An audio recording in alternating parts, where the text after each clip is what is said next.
मेरे भाइयों, मुझे वो दौर याद है और आज भी वो दौर को मैं सोचता हूँ तो फख्र करता हूँ, जब एक बार दिल्ली के जामिया मिल्लिया में हमारा फंक्शन था और मुझे मेहमान खुसूसी के तौर पर बुलाया गया था दिल्ली की जामिया मिल्लिया में, और वहाँ के स्टूडेंट से जब मेरा खिताब था तो जानते हो लास्ट में उधर टाइम दिया गया था मुझे, तो एक लड़की आई थी जामिया मिल्लिया की, कम्युनिस्ट ख्याल की थी, शायद वो किसी मज़हब को नहीं मानती थी। वो आकर स्पीच में कहती है कि इस्लाम 1400 साल का पुराना हो चुका है, इस्लाम को भी मौजूदा हालात के तहत बदलना चाहिए, कुछ चेंजिंग आनी चाहिए। हर चीज़ जब पुरानी हो जाती है तो उसको रिजेक्ट कर दिया जाता है और उसकी जगह पर नई चीज़ लाई जाती है। उसने मिसाल दी कि जब मकान पुराना हो जाता है तो उसको गिराकर नया मकान बनाया जाता है, जब टेबल पुरानी हो जाती है तो उसकी जगह पर नई टेबल आती है, किताबें फट जाती हैं तो नई किताबें ली जाती हैं, माइक पुराना हो जाता है तो नया माइक लाया जाता है। हर पुरानी चीज़ को हटा दिया जाता है और नई चीज़ को लाया जाता है। लिहाजा इस्लाम भी 1400 साल का पुराना हो चुका है। इस्लाम के यह अहकाम कि चोर के हाथ काटो, जानी को पत्थरों से मार मार के संसार कर दो बलात्कारी को, ये 1400 साल पुरानी बातें हैं जो पुरानी हो चुकी हैं। अब इस्लाम को भी चेंज होना चाहिए, इस्लाम को भी बदलना चाहिए। और उसने दौरान तकरीर ये भी कह दिया था कि जर्जी साहब चीफ गेस्ट की हैसियत से आए हैं, मैं इनसे गुजारिश करूंगी कि ये लोगों को बताएं और मॉडर्न माहौल के हिसाब से इस्लाम को पेश करने की कोशिश करें। या तो उसके बाप ने उसको सही तरबियत नहीं दी थी या फिर उसका जहन कहीं ख़राब था। बहरहाल उस लड़की की तकरीर ख़त्म हुई, फिर 2-4 लोग और बोले और लास्ट में जब मेरा नंबर आया तो मैंने आधे घंटे का टाइम था, मैंने 15 मिनट 20 मिनट और स्कूल और कॉलेज के बारे में बोला।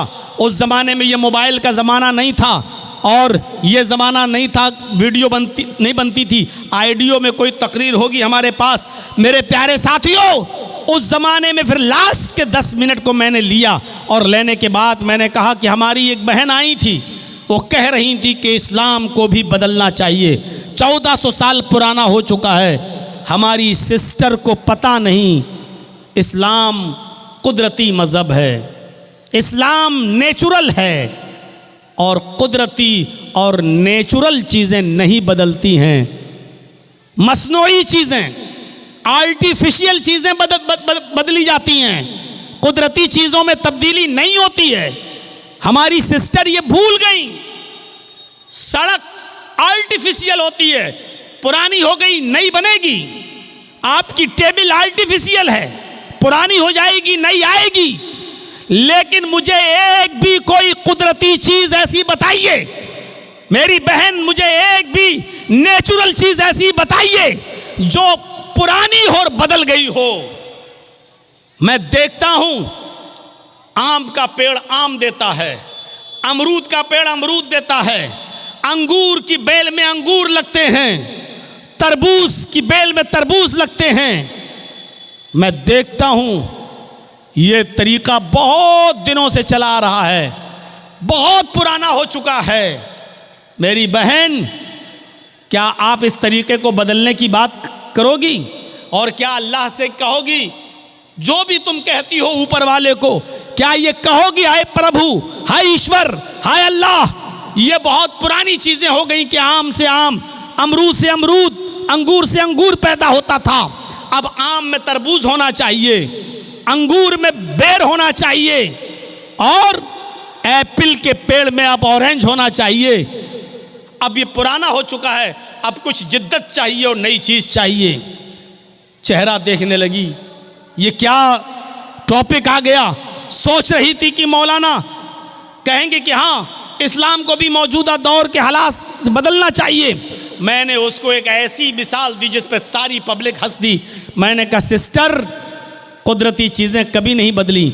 सूरज पूरब से निकलता है, ईस्ट से, पश्चिम में, वेस्ट में डूब जाता है। ये तरीका भी बहुत पुराना हो चुका है, ये तो इस्लाम से भी ज़्यादा पुराना है।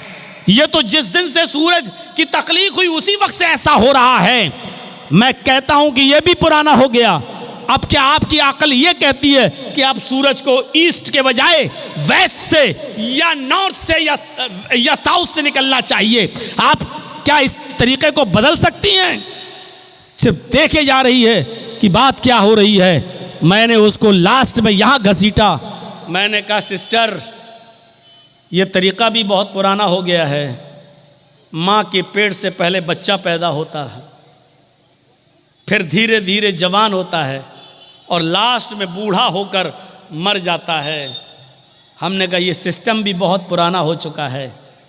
क्या आप अपने घर में अपनी माँ बहन बेटियों से इस सिस्टम को बदलने की बात करोगी?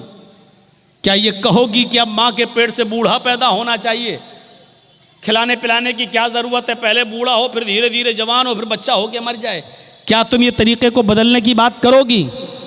फिर मैं थोड़ा जोश में आया और फिर मैंने चीखते हुए कहा, मेरी बहन, ये सारी कुदरती चीज़ों को तुम नहीं बदल सकती हो।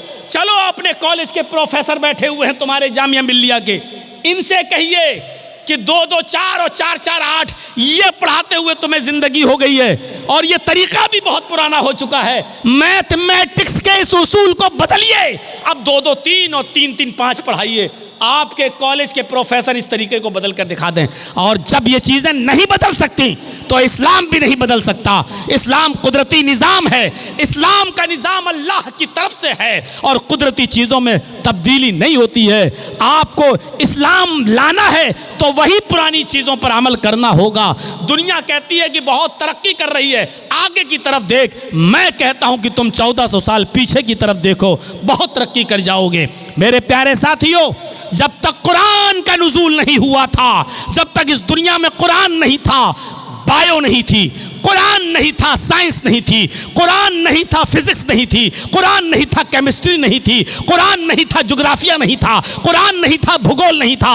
ये सारे इल्म देन है कुरान के, क्योंकि कुरान इन तमाम उलूम से भरा पड़ा है। और क़यामत की सुबह तक सारे उलूम जो कुरान में छिपे हैं एक एक करके सामने आते रहेंगे, क्योंकि कुरान में साइंस भी है, कुरान में टेक्नोलॉजी भी है, कुरान के अंदर फिजिक्स भी है और कुरान के अंदर केमिस्ट्री भी है, कुरान के अंदर मैथ भी है, कुरान के अंदर साइंस भी है, कुरान के अंदर बहुत कुछ है। कुरान एक इल्म की का समंदर है, इल्म का समंदर। और इसीलिए तो अल्लाह के नबी ने फरमाया, खैरुकुम मन तअल्लमल कुरान व अल्लमा, तुम में सबसे बेहतर लोग वो हैं जो कुरान को खुद सीखते हैं और दूसरों को सिखाते हैं। मैं ये नहीं कह रहा हूँ फिजिक्स पढ़ने और पढ़ाने वाले अच्छे नहीं हैं, मैं ये नहीं कह रहा हूँ बायो पढ़ने और पढ़ाने वाले अच्छे नहीं हैं, मैं ये नहीं कह रहा हूँ केमिस्ट्री पढ़ने और पढ़ाने वाले अच्छे नहीं हैं, मैं ये नहीं कह रहा हूँ कि वो अच्छे नहीं हैं। मैं ये कह रहा हूँ सबसे अच्छे लोग वो हैं, खैरुकुम मन तअल्लमल कुरान व अल्लमा, बेहतर लोग वो हैं जो कुरान को सीखते हैं और सिखाते हैं। इसलिए एक बाप का किरदार अपनी औलाद की तालीम और तरबियत में नुमाया होता है। बाप को चाहिए कि एक किरदार अदा करे, बाप को चाहिए कि एक नुमाया रोल अदा करे। बगैर उस रोल के जिंदगी अपने बच्चों की नहीं बना सकता है। आपको एक वाकया बताऊं, जरा सुनिएगा। अब हमारे पीछे से बुजुर्ग लोग उठने शुरू हो गए हैं। आप धन्य हैं, आप मुबारकबाद है कि आपने 11:15 बजे हमको टाइम दे दिया। 11:15 बजे टाइम बहरहाल बिहार की सरजमीन पे मिलता नहीं है। ये मैं खुद ताज्जुब कर रहा हूँ। मैं बहुत गहरी नींद में था, हाजी साहब आए, कहने लगे आपका टाइम हो गया। मैंने घड़ी देखी, मैं उठा, मैंने कहा हो गया, हमसे तो कहा था 1 बजे टाइम आएगा। हाजी साहब कहने लगे लोग चले जाएंगे, इसलिए तय ये हुआ कि उनको पहले दे दिया जाए, जल्दी आइए, आपके बाद भी किसी को बोलना है।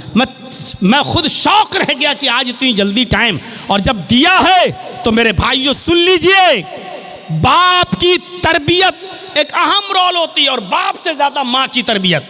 इन दोनों चीज़ों पर मैं आऊँगा, पहले बाप की तरबियत देख लो।